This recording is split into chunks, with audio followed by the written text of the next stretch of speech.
Hello dear student, अस्सलाम वालेकुम। उम्मीद है कि आप बिल्कुल ठीक ठाक होंगे।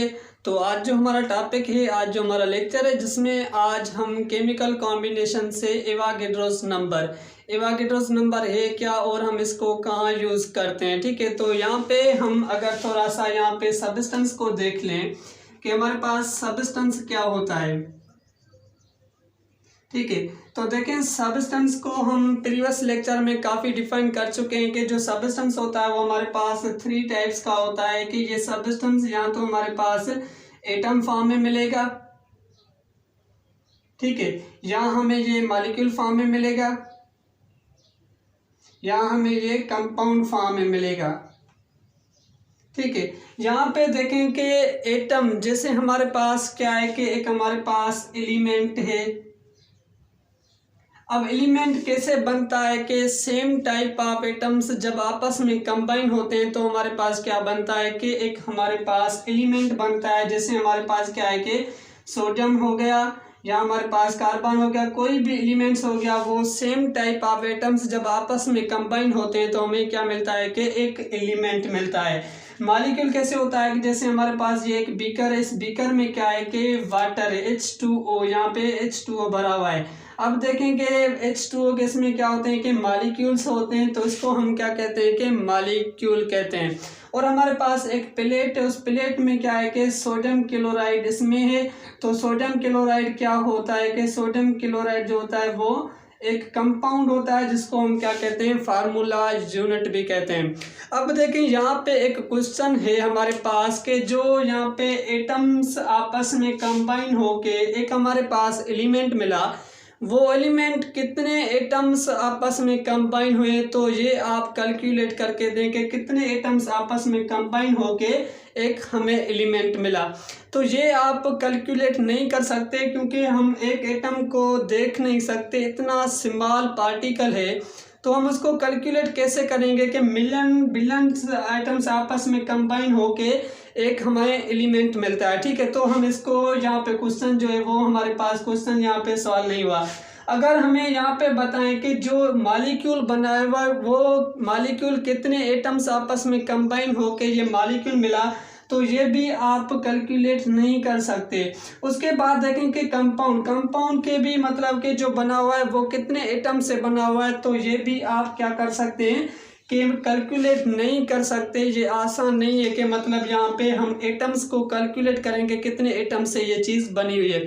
तो अब हम क्या करेंगे कि एक साइंटिस्ट था एवोगाड्रोस ने क्या किया कि एक नंबर हमें दिया कि ये नंबर जो दिया, इसने बताया कि इस नंबर्स के जो आपका हमें यहाँ पे मास मिल रहा है, ऐसे एवोगाड्रोस ने रिलेशन रखा किसके साथ, मास के साथ। फिर वो मास क्या होता है कि जब हम एटम का मास करते हैं तो हम क्या करते हैं कि एटॉमिक मास करते हैं। जब हम किसी मॉलिक्यूल का मास कैलकुलेट करते हैं तो उसको हम क्या कहते हैं, मॉलिक्यूलर मास कैलकुलेट करते हैं। जब हम किसी भी एक कंपाउंड का मॉलिक्यूल जो मास होता है वो कैलकुलेट करते हैं तो उसको हम क्या कहते हैं, फार्मूला मास कहते हैं। तो उसने मास के साथ इसको रिलेशनशिप किया। इसने बताया कि जितना किसी भी एलिमेंट का मास होगा वो किसके इक्वल होगा, वो इस वैल्यू के साथ क्या होगा, इक्वल होगा। तो एवोगाड्रोस ने हमें जो वैल्यू दिया वो कौन सा दिया। इस एवोगाड्रोस को हम शो किससे करते हैं कि Na से हम इसको शो करते हैं और इसका जो वैल्यू है वो कितना है कि 6.02 × 10⁻23। ये किसके बराबर है, 1 मोल के ये बराबर है। ठीक है, अब देखें ये 1 मोल के बराबर है।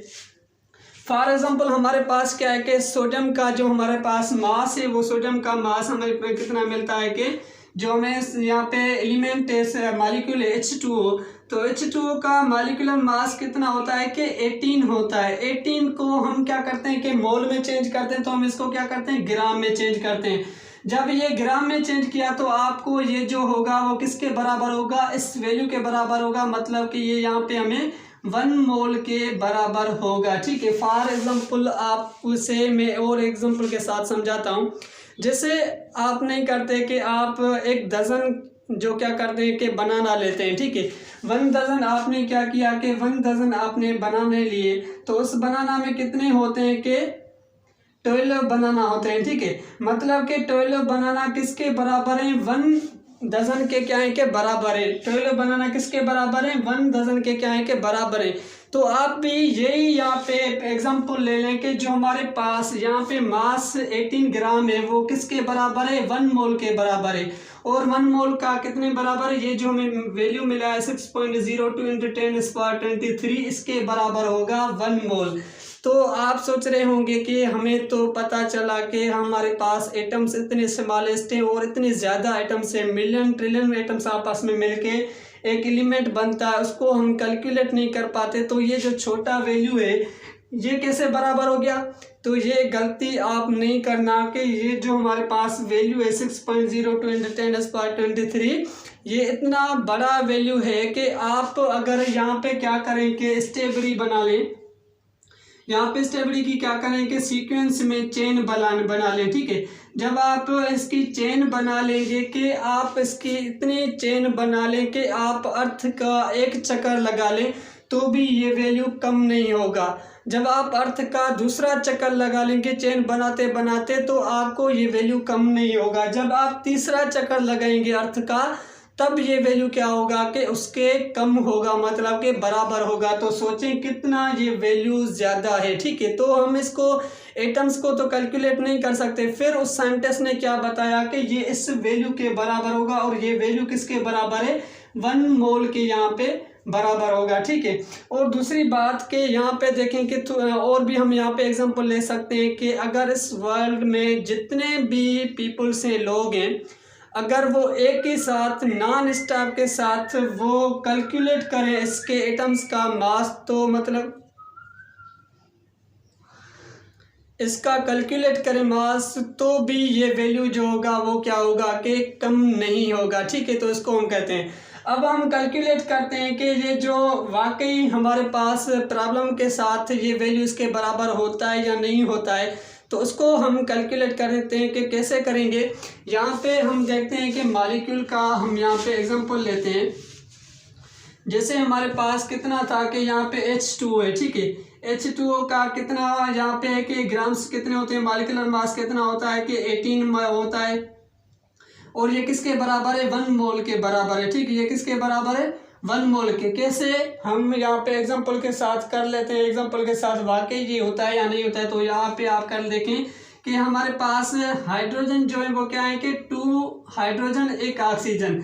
तो हम यहाँ पे कह सकते हैं कि यहाँ पे 2 हाइड्रोजन एटम्स, 2 एटम्स हाइड्रोजन के, और हमारे पास क्या है कि एक एटम जो है वो किसका है, ऑक्सीजन का है, ठीक है। पहले हम हाइड्रोजन का लेते हैं, फिर हम क्या करते हैं कि ऑक्सीजन का यहाँ पे लेते हैं। तो यहाँ पे हम क्या करेंगे कि यहाँ पे जो वैल्यू 2 इंटू 10 यहाँ पे 6.02 इंटू 10⁻23 प्लस यहाँ पे 1 मोल ऑक्सीजन है। तो हम क्या करेंगे कि यहाँ पे 1 × 6.02 इंटू 10⁻23, ठीक है। अब यहाँ पे आप इनको मल्टीप्लाई करेंगे तो आपको कितना मिलेगा, 2 6 12.404 इंटू 10⁻23 और मल्टीप्लाई यहाँ पे 1 6 सेम होगा। तो यहाँ पे 6.02 इंटू 10⁻23, ठीक है।